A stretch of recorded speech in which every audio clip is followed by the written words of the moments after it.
Oh, hello everyone, Ito here, and welcome back to another week of this Minecraft series. And as you can see, I'm starting to collect and pile up snow because this week I have been doing a lot of AFKing and a huge redstone progress. So actually, without further ado, let's jump with it right now. But before starting there, we are going to be approaching this in a different way. Because as you can see, there is a lot of snow piled up, and trust me, I have been kind of breaking a lot of it. But my whole base is now pretty much covered again, because I have been AFKing, collecting over there into my spawner a lot of resources for crafting this. A redstone box full of materials, and a lot of, if you can see, for example, I'm running out of the redstone lamps or no more electron tubes. By the way, these are kind of all of them expensive in regards to different components. Even the redstone link, because for the brass casing we need a lot of the chromatic and also the brass. So yeah, for stuff like this, I have been AFKing pretty much like the whole week. So that was a lot in need of the preparation for the project that we wanted to do this week. And by the way, I already did it, so I can show you where we are right now. But yeah, figure this out. A lot of snow, and trust me, we got like 2-3 seconds at best of snow every so often because we got the disabled thing of that, but it still kind of happens. So yeah, hopefully this is going to give you a good idea of how much I have been AFKing here for the material for this.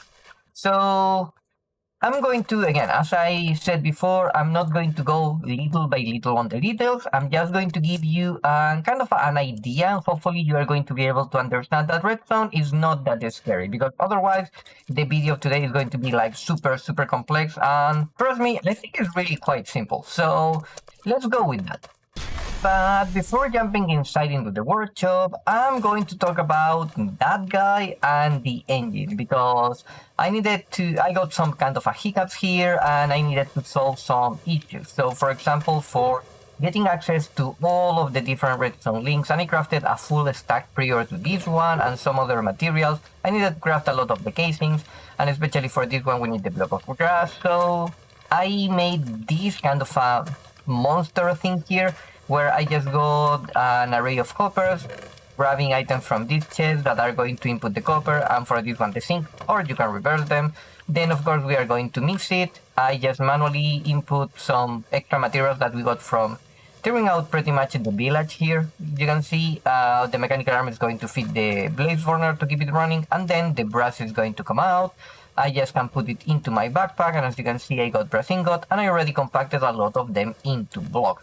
So this idea worked, saved me a lot of time, because, you know, that was a lot of times I've played like, I would say like an hour or something like that, because it was a lot. But for the future, I want to kind of have some permanent display like this. And since we need to do a lot of more stuff for crafting the materials and create, I think what we are going to do is we are going to start creating more buildings here, that each of them are going to be able to make different type of materials. And since we already got a really powerful engine over here, we are going to connect them and have kind of these more short or small compact alleyways in between the buildings. So yeah, I just wanted to keep this here so I can show you that that's going to be the future project for like the full, I would say, shit that is going to start running out here. And also another thing that we needed to make with the engine is this guy here. It's just like a simple thing, but I'm going to show you why that is here, because I connected one day kind of before a stream, and then the engine stopped, and oh, that was bad. I managed to save the day, but later on I realized that actually the problem here is that I'm not producing enough lava. I got lava here, and I thought like 16 is going to be enough, but for some reason we are not generating enough lava. So instead of expanding that, because I want it to be kind of close to the template of the building, so I don't want to extend more on that way or on this way, just because it's how I like to play with this, I decided to add this new thingy here, which is from Thermal, which is the magma crucible. Essentially converts using redstone flux, which is electrical energy pretty much, blocks of cobblestone or stone into lava, and that's it. So we convert energy plus cobblestone into lava. And we are feeding the cobblestone from here. I got an igneous extruder, which is the same that we use on the base on the other side for feeding the material for the vault, especially cobblestone or stones or like that. It's really simple. And then we got this array from the power mod, which is a thermo generator on top of this block of blazing crystals that, to be honest, I got no clue, not idea on how they work, but since other people kind of have set up shops, I just bought some of them and I just make the setup. I know how the setup works, I just don't know how you make that material, so that works. And now I'm generating kind of on demand. When I activate this, you are going to see like we are actually making these guys work. So this guy is now generating cobblestone, this is feeding up the hopper below. And eventually it's going to overflow with more. You can see it generating, and then I just can kind of turn it off if I just power this inverted extender here, which is kind of a side powering the generation of the stone. So what I want to do in the future, not today because I don't have time, but I'm going to read the hopper that is there via this block. So I'm going to have a comparator and I'm going to automate this. So whenever the hopper gets out of materials, eventually I'm going to generate more, and that's going to be looping by itself, and that should create kind of a weightless lag, and actually I don't need to have this anymore because it's going to be smart. So that way I should not have any more problems with the lava in the future. So besides the lack of materials and the engine stopped, everything went smoothly. So let's do a proper run out or rundown of things, because I'm just going to give you a sneak peek. I went crazy with the redstone in 3 different layers. So yeah, let's jump with this right now. Okay, don't panic yet, okay? Don't panic. I'm not panicking, so you should not panic either. Redstone seems scary, but it's actually quite simple. So what I want to showcase today is, I'm going to tell you how this works, what it is, but also I'm going to give you probably my 2 most I would say redstone skills that I could have right now, and hopefully you are going to understand how to start using them for yourself and your project, because it's really super fast. So what I got here in the whole different thing here is just a set of array of different modules. I got a book here with a lectern, and we are, oopsie, can I see please there? Okay, let me use the camera for that. You are going to see that actually we are reading from a comparator on the other side of the block from the lectern the signal, and we are sending the value of the signal. If we are on the page 1, it's going to be a 1 because we got a lectern or a book here with 15 pages, so each page is actually going to be a number. We got a front page which is the number 1, and then you can select here your different type of weapons. Essentially it's just a lectern, and based on the page that you have is the signal power that you are going to hold. So now if we go down into the redstone in itself, this is the hardest skill, going down there, you are going to see that we are reading the selector here for the different types. We got a power of 0 because actually we are subtracting a 1 from the comparator. Easy math, 1 minus 1 is 0, so we got power 0 because we are on the first page. But if we were on the second one, we should receive more signal here. And essentially we are doing that for every single lectern that we got here. All the other ones are on the other floor. And every single one got their kind of a display, different arrays of buttons and everything. But essentially all of them are the same like this. And that's why I got all of them here. All of them got subtracted 1 because I really like to have the first page as an introductory category or something thing in the lectern. So I really like that, but it's not really needed. And then you are going to have all of these different signals working on different things. Oh, I pulled off. And then you are going to have the math thingy here. So you are going to send signals. And this is probably one of the most powerful skills in Minecraft, which are comparators, and the skill it's called basic math, because you know in Minecraft you can sum redstone. You either got one value like 0, like that one, or you can get a value like, for example, this, which is a 4, and the redstone is indicating on every single distance. So now this is a 3. If we added another piece here, it's going to be a 2, a 1, and a 0, and that's kind of how the redstone decays. But if you got a signal of 4 and then I want to add a 1, this is going to always decay or be the max. It's never going to add different stuff. So if you count sum 1 plus 1, then what you can do is do a subtraction that actually is going to work like this. And this is essentially this whole array. We got a signal, okay, of 15 from this redstone torch. This is 15. And then we got another signal here of another 15, but we are subtracting that 15 from this. So, or I mean, this one from there. So 15 minus 15, 0. This is what we have here. That's essentially it's our total signal, because these are going to be now the guys that are going to be adding signal up. So 15 minus, let's say 1, let's invent that this is going to be 1, is going to be 14. 14 is going to be carried, and if I want to add another one, I'm going to subtract another one here. So now it's going to be 13. And then 15 minus 13 is going to give 2, which is essentially 1 plus 1. See? It's not complicated. You just need to know how to do basic math, super basic, not be overwhelmed, and just think in subtracting mode instead of just summing them up. Because 1 negative plus 1 negative is going to be what we are going to carry here as a positive. And that's it.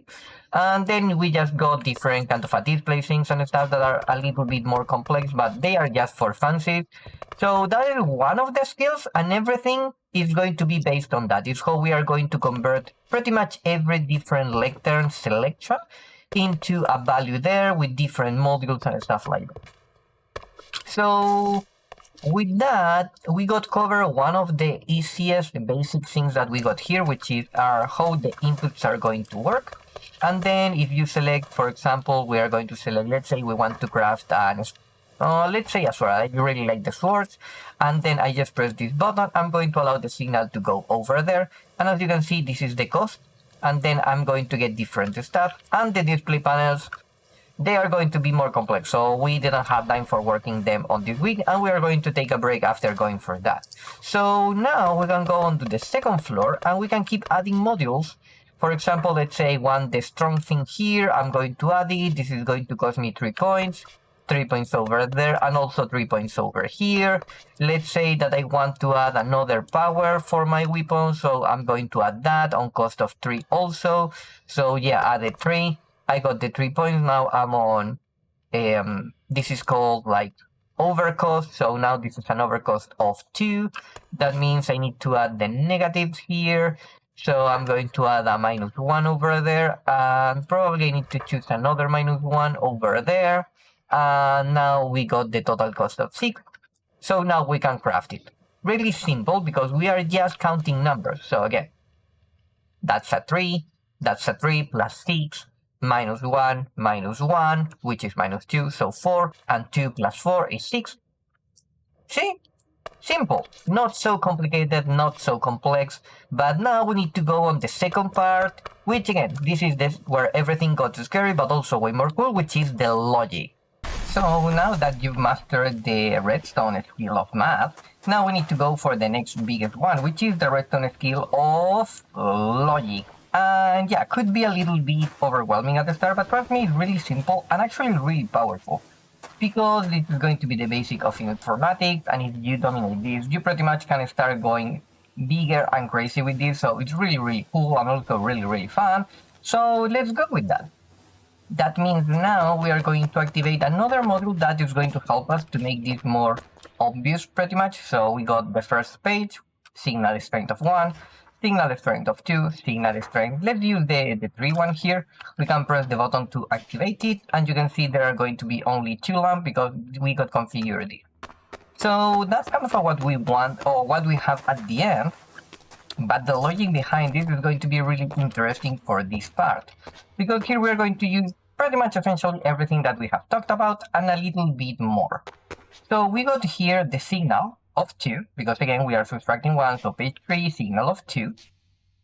We are kind of relaying the same signal again in something that is called a red coder, and that means essentially that we are powering the line following the beat, similar to this.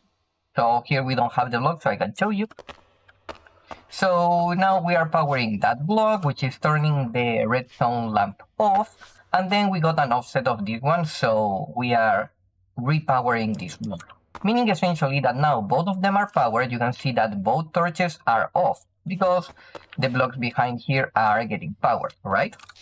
But then, since we only want to select the 2 and not the 1, we need to override it. And we do that by saying the signal, okay, 2, 1, and that is going to be 0. So this repeater turn the block that is going to hold the torch off. I mean, the block is going to be powered, essentially changing the state of the torch, and this is going to be the only one off. And if we only have one line of power here, this is not even going to power because it's going to be 1, 0, 0. So only is going to be this one active, and that's never going to be activated again. And you can extend this way longer, up to 14 blocks away if you want, or 15 if you start with the block instead of the comparator there. I mean, yeah, pretty much 15 blocks away, and you can go all the way with different selectors. But for this one, it's really simple. So this is how we are telling the system, okay, it's either the 1 or the 2. Again, just a simple logic gate, which is called an OR gate. It's A or B, not both at the same time. And then we tell this piston, which is going to be what measure out my cost. Let me show you here.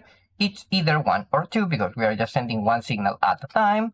So these guys are going to rely a signal that is going to be rewired again via the target blocks. It's going to activate these latches. So this is the most easiest way to do this. So it's either one of these 2 are going to pass the signal. The signal is going to be send it over, and then we got the cost, which is 2, because again, this is a comparator that is subtracting the power of 13. So 15, because this is the full power, minus 13 is 2. This one is kind of at the same idea, but this is 1. So we power this, and this is 1, because that is subtracting 14. That is subtracting 13, again, 1 and 2. And of course, right now we are overwriting it because it's the higher of both of them. So that's really cool. And when we want to reset the whole system, we just press this button that is going to essentially do that. And that's how we can tell the system actually how much this is going to be the cost in total.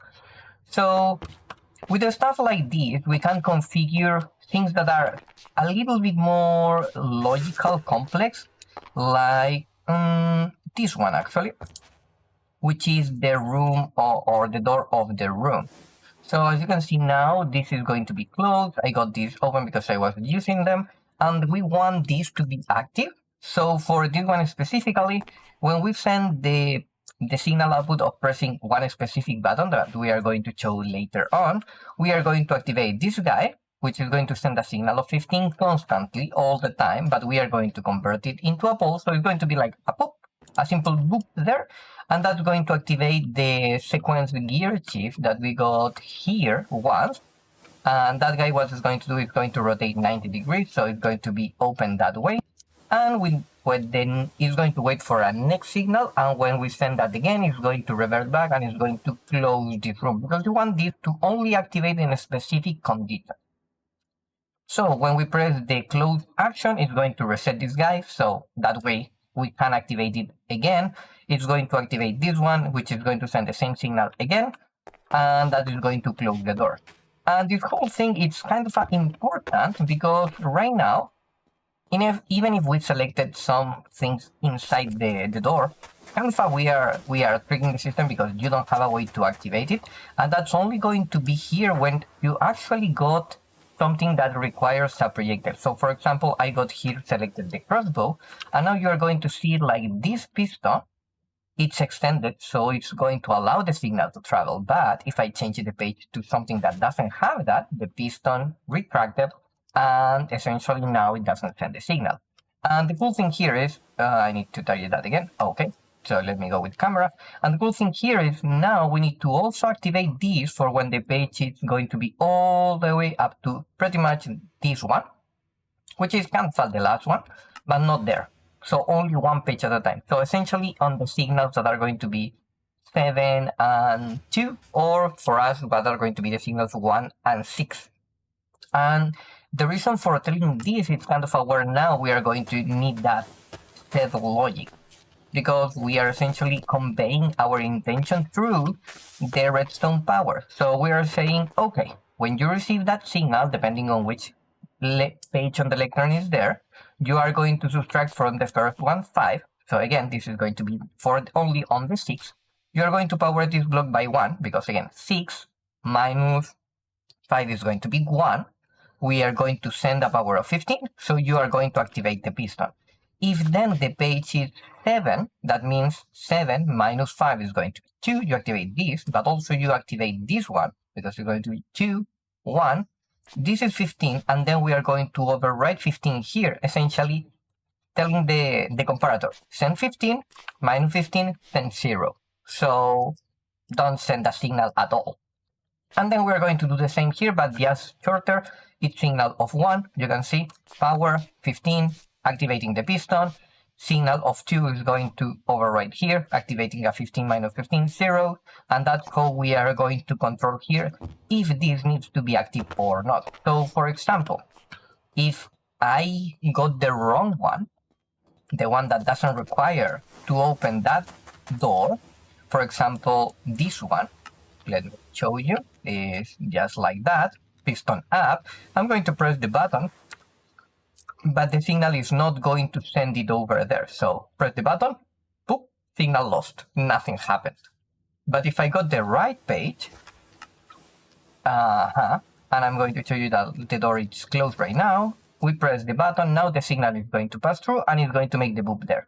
So press the button, boop, and as you can see here now, the door is open. But the cool thing is now I can keep pressing the button and the signal is still going to pass through, but this is the gate that is only activated only one time, because already that happened. So pressing the button, and I can keep pressing the button and it's not broken because we're still working here. And when it's going to reset, when we press this button, that's going to reset pretty much everything, and it's going to send a second pulse over there. That's it. And now, since that was the second pulse, activated this guy, and the door is closed one more time. So, yeah, I think that's really cool. We can still do more stuff with the logic, but for something really simple, like if this happened, then send signal, I think it's really simple, because you can say, if that doesn't happen, then you can do something else. And that something else is everything that you can picture out. So hopefully that's going to be helpful for you. We're going to be working with the displays later on, and now I'm just going to talk about the modules so you get kind of a more clear picture in case you don't remember what we are doing here. So here on the workshop, we are going to have like 2 different work for now, or kind of I would say we are going to work in different stages. The first one is making all the math and the logic work internally here. We need to do some smaller stuff still, but I would say kind of the core system is done, and then we need to make this to look cool and to showcase all of these different kind of traits and everything into an organized manner to the player. So I got like the template. This is just a flat thing that I just write by hand, but we want this to be smart enough to kind of know exactly when and how it needs to present everything, and this is going to be more complex in the logic department, but in terms of what we are really going to sell here, kind of just showcasing if something happened, do this line. If not, go with the next one. And then we are going to use, I think, something like a clever mechanic of organizing in chest and kind of essentially refreshing the display board. So it's going to be like a TV screen, but really old and really slow. But that should work. So that's my idea for the future. But going here, what you are going to have for the work here is you are going to start with selecting the type of weapon that you want to craft. Every single weapon got different costs and different effects. So let's say that I want to create a sword because I think they are cool. I press the button. You are going to see now I got my points there. We need to clear some stuff up there, of course, because the reset part is going to be my create mode, but so far it's going to be the last thing that I'm going to make. So now you probably I'm going to have this closed off, and now you are going to kind of have access to the second floor. That way it's going to be way more clear. Let me reset that because, yeah, we are not going to work here. So now you can go into the first module if you want to add damage. Let's say that I don't care about damage on my floor because I think 2 points of damage, which is the base one, it's fine. But I want to add a little bit of more critical effect and something more cool. So I want my sword to be like massive. I want a bigger sword. like a long sword or like a more like a broadsword. So if I'm trying to go with that, I want to have this, but don't lose my ability to cut with the sword. So I'm going to spend 3 points there, and I'm going to add it. So now I'm going to have 2 of that cool effect, and there is only 1 point left. So let's say that my sword, by definition, I believe is 200. Oh, let me check. I don't remember. I did this, but I don't remember everything by memory. No, it's kind of standing. So I kind of like that. You know, I just need to be standing for this to work. It's not like I need to use both hands. It's just like a big sword that maybe I can do that. So I can add the property to be light. So it's going to be like a light big sword. And I think that sounds cool. So I press the button. I get another lamp, and that's my code. If I wanted to add some extra stuff, I could add some negatives, like I can make my sword heavy, for example, which doesn't make sense because I already made it lighter, but if you want to waste points, you can. I can make it weak, so I can lose essentially 1 point of damage, or I can make it simple, which is just not too interesting. But since I'm happy with that, that's going to be my sword, 2 points of damage, and extra critical effects, and a little bit later on. And then, which is the part that we haven't done yet, probably here you are going to come into some nice fashion, and you are going to press the button. Everything is going to be crafted. Of course, you are going to have your stat from your weapon right now here on the screen, and then you are going to get your weapon work. That's going to be the whole journey that we want to go there. That's kind of at the roadmap. And as you can see, I think the experience overall is really smooth. The cool thing about the system right now is, let's say, I don't want this, maybe I want more damage. Oh, I just pressed the button by mistake, but nothing happened. Let's say I don't want that. So what I'm going to do, because you can only add of these 3 once, so I'm going to reset everything, or that part. I still want my weapon to be light, but let's say that I want to add more damage. So I'm going to pay 3 points for making it strong. So now it's going to have 3 points of damage. It's only going to have 1 critical effect, which is the basic one, but also it's going to be light. So strong and light, like a, I don't know, like a super fancy sword that deals more damage, like super sharp or something. And that way you can keep going over and over again and going back in your mind and maybe select another thing, like I want to make it like a sword that can be thrown, like a dagger or something. So yeah, maybe I'm going to change that. So now I spent 2 points, and maybe I want to, you know what, maybe I don't want the light anymore, so I'm going to craft another thing. That's going to give me 2 points. So maybe since I already got a sword that is going to be able to be thrown, I want to make it simple. So just something like a really sharp knife or something. And that's going to allow me to actually making it deal more damage. And now I got a sword that is going to be light, that is going to do more damage, but you need to throw it like a super powerful, I don't know, blade that you can throw, like maybe that's a shuriken or something. So you get the point. You can mess up with the stuff, you can mix and match, and only when you are done, you're of course going to have the feedback here on what exactly are you having with your sword. When you got everything done, you go downstairs and you said like, yeah, I want it.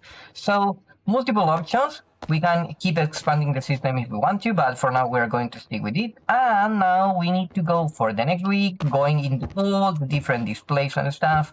But yeah, hopefully that's going to be good enough of an introduction for what we have here. Hopefully you get a little bit of a more idea. And I expect that I did a decent job explaining the stuff.